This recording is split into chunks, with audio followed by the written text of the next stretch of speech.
বল্টুর স্যার একদিন বল্টুকে জিজ্ঞাসা করলো, বল্টু তোমার বাবার নাম কি? তখন বল্টু বলল, স্যার আমার বাবার নাম হলো বাটার রেড গভর্নমেন্ট। তখন স্যার আশ্চর্য হয়ে বললেন, তার মানে? তখন বল্টু বলল, স্যার এটাও বুঝলেন না? বুঝাইতেছি।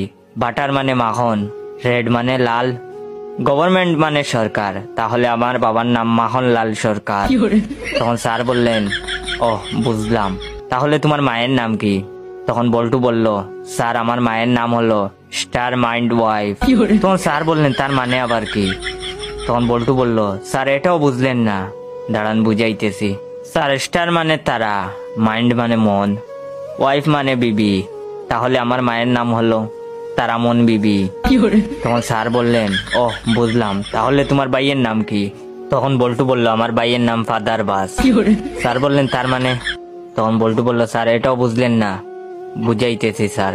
ফাদার মানে হলো বাবা, আর বাস মানে বাস, তাহলে আমার ভাইয়ের নাম আব্বাস। এটা শোনার পর স্যার